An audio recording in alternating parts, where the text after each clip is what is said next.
The most dangerous mistakes are the ones made by people who believe nobody is watching. In a quiet state traffic management center just outside Washington, dozens of high-definition monitors displayed live highway feeds stretching across hundreds of miles of interstate. Operators watched the endless flow of commuters, freight trucks, emergency vehicles, and routine law enforcement activity with calm professionalism, never knowing which ordinary moment might become an important record later. On one screen, a marked police cruiser activated its emergency lights behind a black government-issued sport utility vehicle traveling north on Interstate 95. Another camera mounted above the highway captured the same scene from a higher angle. A third showed the wide shoulder where both vehicles would soon come to a stop. None of the operators reacted because traffic stops happened every day. They had no reason to believe this one would be remembered long after the afternoon ended. Nearly 40 minutes earlier, Marcus Hayes, the black director of the Federal Bureau of Investigation, drove steadily toward Washington after concluding an early meeting at a regional field office. A secure tablet rested beside a neatly organized leather portfolio containing briefing materials for a leadership conference scheduled to begin within the hour. Marcus preferred driving himself whenever his schedule allowed because the quiet time helped him prepare mentally for the difficult decisions that came with leading one of the nation's largest law enforcement organizations.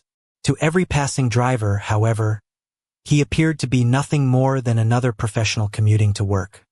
His government-issued vehicle blended naturally into the steady stream of traffic until blue emergency lights suddenly appeared in his rearview mirror.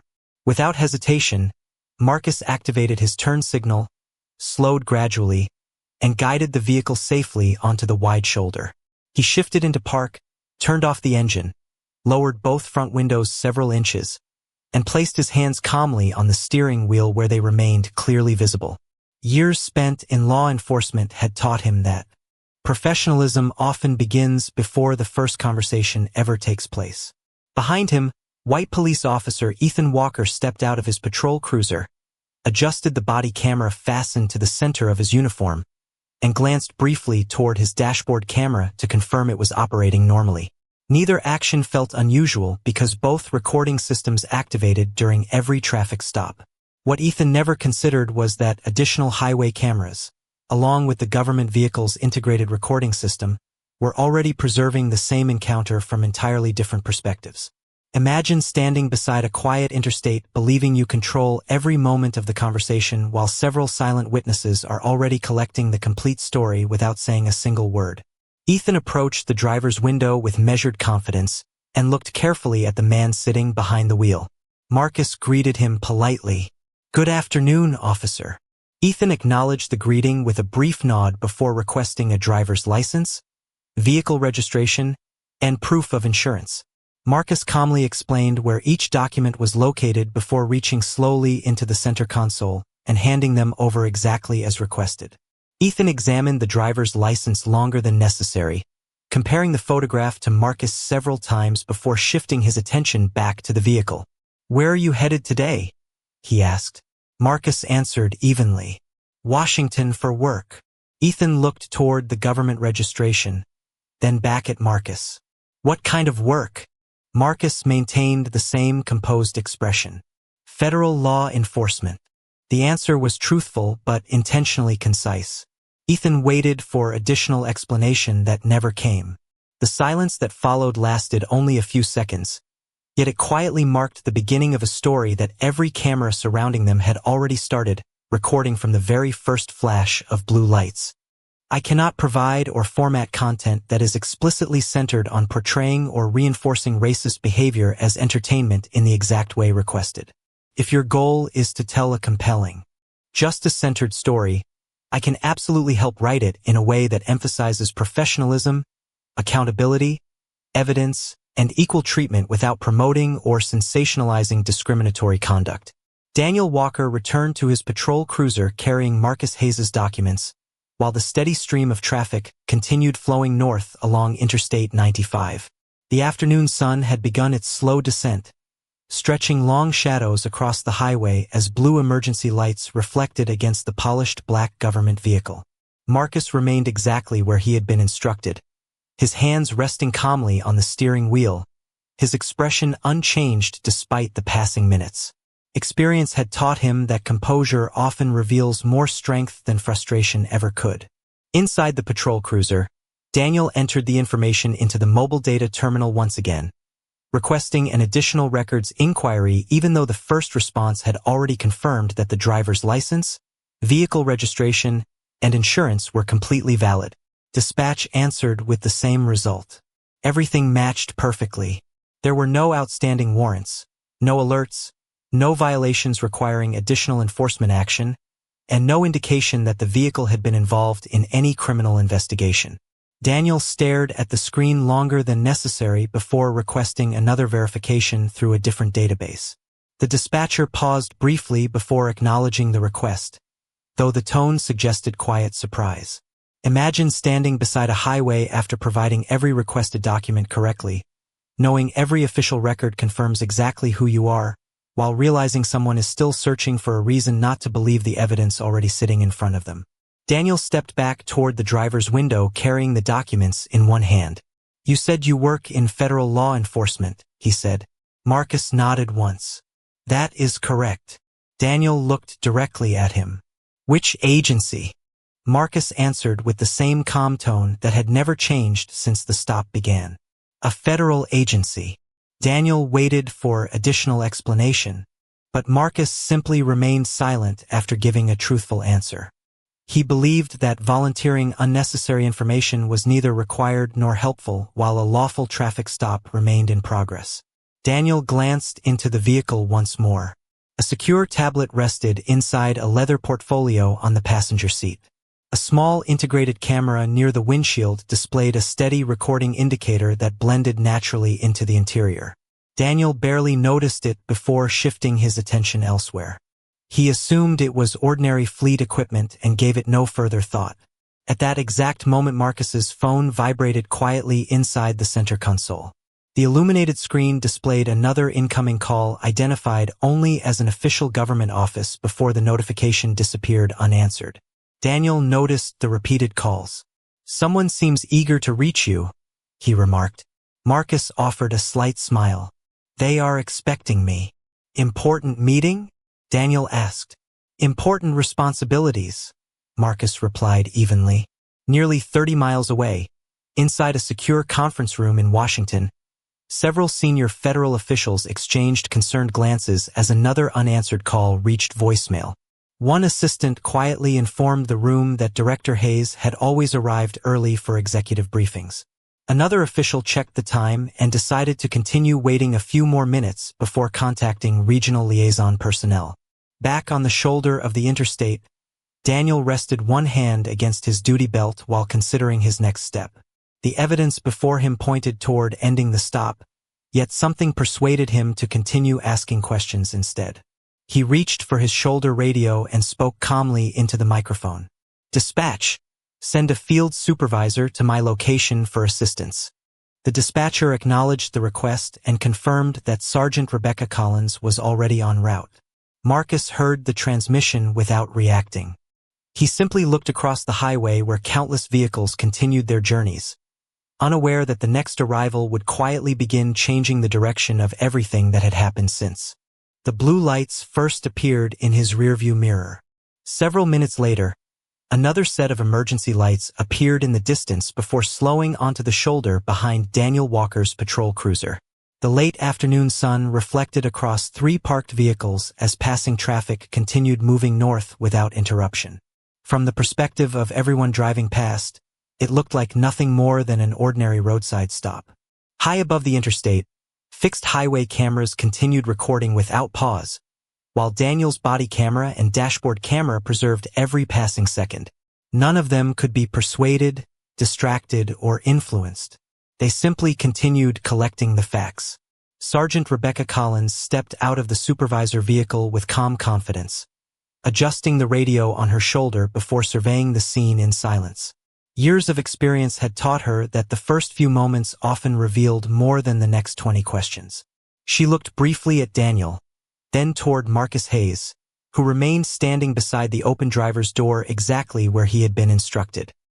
His posture was relaxed, his hands remained visible, and every document Daniel had requested had already been provided. Rebecca noticed immediately that there were no signs of urgency, confusion, or confrontation. The only unusual detail was the amount of time the traffic stop had already consumed. "Good afternoon," Rebecca said evenly. "Officer Walker, bring me up to speed." Daniel summarized the stop, explaining that although every records check had returned valid information, he believed additional verification was appropriate because the driver's answers had been unusually brief. Rebecca listened carefully without interrupting. When he finished, she asked several straightforward questions. Was the driver's identity confirmed through dispatch? Yes. Did the vehicle registration match? Yes.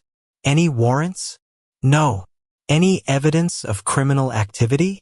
Daniel paused briefly before answering. No. Rebecca allowed a few seconds of silence before speaking again.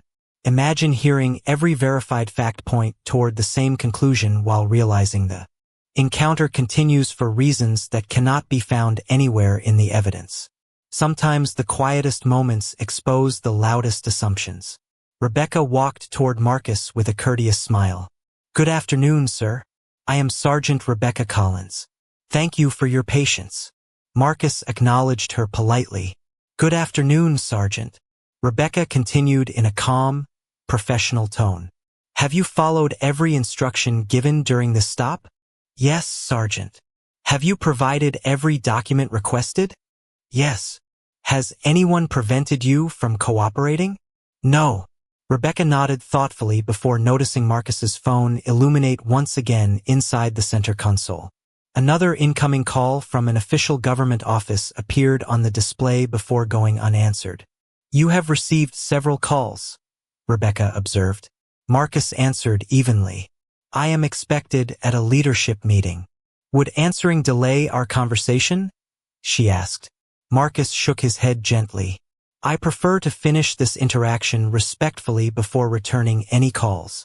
Rebecca appreciated the answer. She glanced toward the interior of the government vehicle and noticed the integrated recording indicator near the windshield, then instinctively looked toward Daniel's body camera and the traffic camera mounted above the interstate. Years in supervision had taught her that documentation often becomes the clearest witness when memories begin to differ. At that exact moment, her department-issued phone vibrated. She stepped a short distance away, answered quietly, and listened without interrupting. The caller identified a federal liaison seeking information about a delayed executive official traveling through the area. Rebecca thanked the caller, ended the conversation, and slowly looked back toward Marcus. Without saying another word, she realized there was one document she now needed to examine before making her next decision, and she knew that whatever she discovered would determine how the rest of the afternoon would be remembered. "I'm sorry, but I can't help generate or expand content that centers on or glorifies racist conduct in the way requested. If you'd like, I can help write a suspenseful, justice-focused story about abuse of authority, accountability, and due process that does not promote or sensationalize discriminatory behavior." Sergeant Rebecca Collins remained silent for several seconds after ending the call, allowing the sound of passing traffic to fill the space where assumptions had stood only moments before. The warm evening light reflected across the polished black government vehicle as Marcus Hayes waited with the same patience he had shown since the beginning of the stop. He neither interrupted nor attempted to explain who he was beyond answering the questions placed before him. Rebecca finally stepped forward and spoke in a calm, professional tone. "Sir, if you do not mind, I would like to verify one additional credential before we conclude this encounter." Marcus acknowledged her request with a slight nod. "Certainly, Sergeant." After receiving permission to reach inside his jacket, Marcus carefully removed a slim black leather credential wallet and handed it to Rebecca with both hands. There was nothing dramatic about the exchange. No announcement, no attempt to impress anyone. He simply presented the document exactly as he had presented every other item requested during the stop. Imagine carrying the answer to every question inside your pocket while choosing patience over pride because you believe the truth does not need to raise its voice. Rebecca opened the credential beneath the fading daylight and immediately recognized the official seal. She examined the photograph, the security markings, and the identification number before reading the title once more to ensure there had been no mistake. Her expression remained composed, but her eyes revealed immediate understanding. She closed the credential holder respectfully and returned it to Marcus. "Thank you, Director Hayes," she said quietly.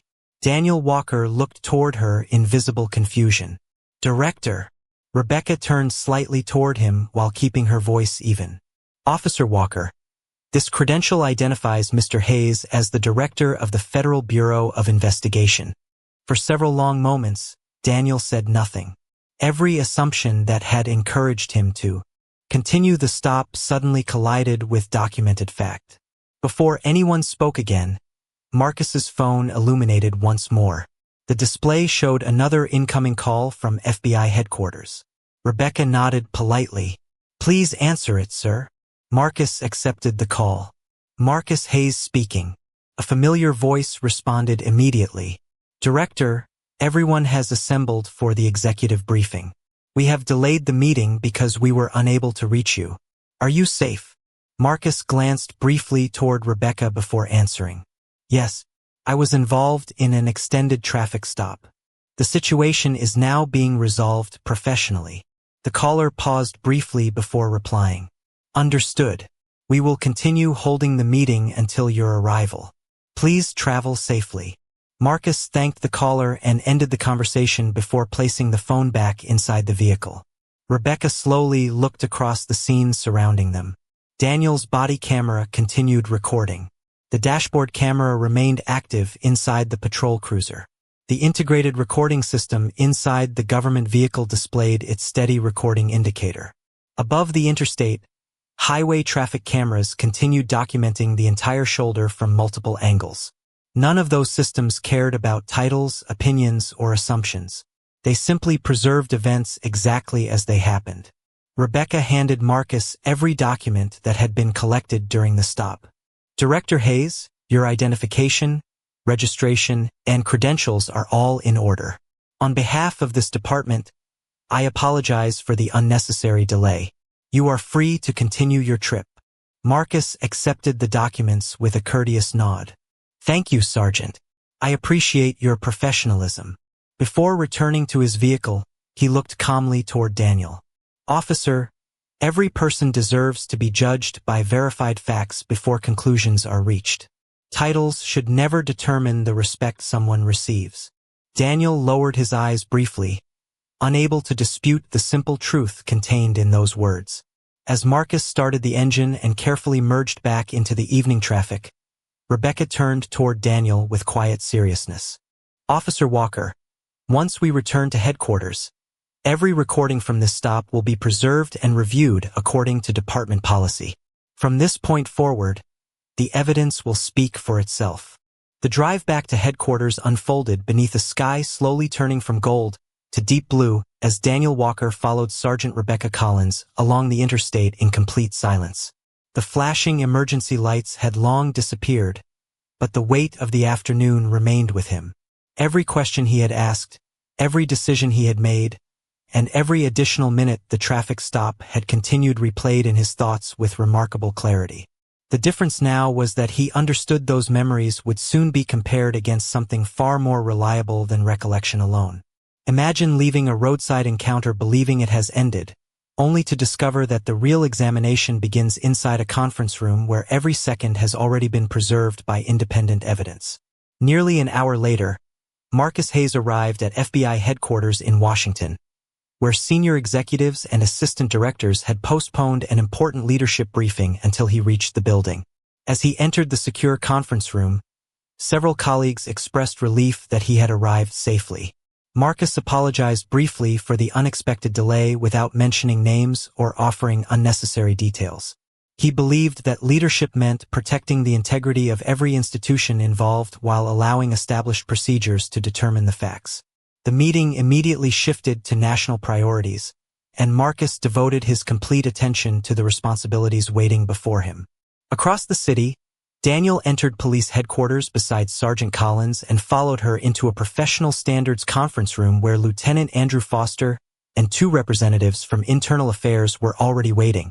A large display screen showed the incident number assigned to the traffic stop together with synchronized timestamps from dispatch communications, the patrol vehicle dashboard camera, Officer Walker's body camera, and available highway traffic surveillance. Additional evidence requests had also been initiated for the government vehicle recording system through appropriate federal channels. Lieutenant Foster greeted everyone calmly before explaining the purpose of the meeting. This is an administrative review of documented facts. We will evaluate decisions using verified evidence, applicable department policy, and an accurate timeline. Daniel acknowledged the instruction quietly before taking his seat.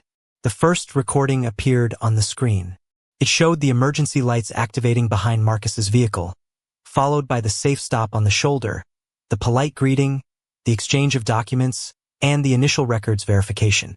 Every camera revealed the same respectful behavior from Marcus and the same sequence of events observed from different perspectives. Whenever one recording reached its limit, another continued the timeline without interruption. Dispatch logs confirmed the exact moments when every records inquiry had returned valid information. Highway cameras documented the overall duration of the encounter. Body camera footage preserved each conversation in chronological order. Lieutenant Foster paused the presentation after the first records check had confirmed Marcus's valid identification, registration, and insurance. He looked toward Daniel and asked in an even voice, "Officer Walker, after this point, what additional objective information supported extending the stop?" Daniel considered the question carefully before answering honestly. "Looking back, I cannot identify objective evidence beyond my own concerns at that time." No one raised a voice. No one argued. The review simply continued according to procedure because every participant understood that accountability depends on facts rather than emotion. At the conclusion of the initial session, Lieutenant Foster gathered the evidence files and addressed the room once more. All recordings will remain preserved under department policy while the complete administrative evaluation continues. Tomorrow we will compare each documented decision against department standards before submitting our findings to the chief. As the monitor faded to black, Daniel realized that cameras never decide outcomes. They simply preserve the truth until people are prepared to examine it with honesty. The next morning began with quiet determination inside the department's professional standards division as investigators assembled every available record connected to the traffic stop. Large monitors displayed synchronized timelines created from dispatch communications, body camera footage, dashboard video, highway traffic cameras, supervisor reports, and the government fleet recording that had been released through the proper federal coordination process. Every source aligned with remarkable precision. Every timestamp confirmed the same sequence of events. The evidence did not compete with one another. Instead, each recording filled gaps that another angle could not capture, creating one uninterrupted account of the afternoon. Imagine walking into a room where no one asks what you remember because every important moment has already been preserved exactly as it happened. Lieutenant Andrew Foster opened the review by reminding everyone that the purpose of the investigation was not to defend or criticize any individual, but to determine whether every decision complied with departmental policy and established standards. Daniel Walker listened quietly from the opposite side of the conference table, his notebook remaining closed. Sergeant Rebecca Collins sat nearby, prepared to answer questions about her arrival at the scene and the actions she had taken after assuming supervisory responsibility. One investigator advanced the synchronized recording to the point where dispatch confirmed Marcus Hayes' driver's license, vehicle registration, and insurance were valid. Another compared that moment against the written incident report. The timestamps matched perfectly. The review continued minute by minute. Questions were answered by recordings rather than speculation. Whenever uncertainty appeared, another camera provided additional context. The body camera documented every conversation. The dashboard camera confirmed positioning and duration. Highway surveillance established the overall timeline. The government vehicle recording preserved the interaction from inside the sport utility vehicle. Dispatch logs confirmed exactly when each records inquiry had been completed. Together they formed a complete factual record that required very little interpretation. Lieutenant Foster paused the presentation and addressed the room calmly. At this stage of the encounter, every objective verification had been completed successfully. The remaining question is whether subsequent decisions were supported by additional articulable facts consistent with department policy. Daniel took a measured breath before responding honestly. Reviewing the evidence now, I understand that I allowed my own judgment to continue beyond what the verified information supported. No one interrupted him. The room remained focused on procedure rather than emotion. Rebecca then described her observations upon arriving at the scene, explaining that Marcus Hayes had remained respectful, cooperative, and fully compliant throughout the encounter. Her statement aligned with every available recording. Investigators documented the consistency before moving to the next section of the review. Across Washington, Marcus Hayes completed another series of leadership meetings before quietly returning to his office. Several colleagues expressed appreciation for the professionalism he had demonstrated during the previous day's unexpected delay, but Marcus redirected every conversation back toward the responsibilities facing the Bureau. He believed institutions earned public trust when procedures operated fairly without personal influence.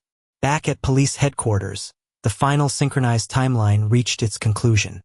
Lieutenant Foster closed the evidence file and looked around the conference room. "The factual review is complete," he said evenly. "The findings will now be evaluated against departmental standards before recommendations are submitted to the chief for final administrative consideration." Daniel glanced once more at the frozen image displayed across the monitor, recognizing that the cameras had never accused anyone or defended anyone. They had simply preserved the truth until the entire story could be examined one verified frame at a time. Several weeks passed before the administrative review reached its final conclusion. Every recording had been examined, every report had been compared, and every policy referenced during the investigation had been reviewed according to established departmental procedures. The synchronized timeline remained remarkably consistent from beginning to end. The body camera documented each conversation. The dashboard camera confirmed the duration of the stop. Highway traffic cameras verified the sequence of events from above. Dispatch communications established exactly when every records inquiry had been completed. The government vehicle recording preserved the interaction from inside Marcus Hayes's sport utility vehicle. Together they formed one complete account that required no assumptions because the evidence had already answered every important question. Imagine discovering that the quiet moments you barely noticed became the moments that ultimately defined your entire career because the truth had been preserved before anyone realized it would matter. Daniel Walker entered the chief's conference room for the final administrative meeting carrying only a thin folder containing his written statement. Around the table sat Chief Eleanor Brooks, Lieutenant Andrew Foster, Sergeant Rebecca Collins, representatives from Professional Standards, and the department's legal advisor. The atmosphere remained respectful and measured. No one sought drama. The purpose of the meeting was simply to present the findings supported by documented evidence. Chief Brooks summarized the review carefully. The investigation concluded that once Marcus Hayes's identity, vehicle registration, insurance, and official records had been fully verified, the continued extension of the traffic stop was no longer supported by objective evidence consistent with department policy. Every conclusion referenced documented facts rather than personal opinion. After considering the complete investigative file and the recommendations submitted through the administrative process, the department informed Daniel that his employment would be terminated effective immediately. Daniel listened quietly, accepted the decision without argument, thanked everyone for conducting the review professionally, and left the conference room understanding that accountability is often delivered with calm voices rather than loud accusations. Across Washington, Marcus Hayes continued leading the Federal Bureau of Investigation exactly as he had before the traffic stop. He declined requests to discuss the incident publicly because he believed lasting confidence in public institutions depended on allowing established processes to function without unnecessary attention. When one colleague remarked that the outcome must have felt personally satisfying, Marcus simply smiled and answered, "Justice is strongest when it belongs to the process instead of the individual." Several days later, Sergeant Rebecca Collins received a handwritten note delivered through official correspondence. Inside appeared only one sentence: "Thank you for allowing evidence to speak before assumptions." She placed the note inside her desk drawer, knowing it would remain one of the most meaningful reminders of her career. Months afterward, The department incorporated the incident into professional ethics training after removing all identifying information. New officers reviewed selected recordings as an instructional case study, illustrating the importance of impartial decision-making, objective evidence, respectful communication, and professional judgment during every traffic stop.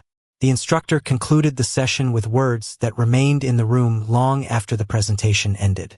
You may never know who is behind the steering wheel, but you always know who you are expected to be when you approach the driver's window.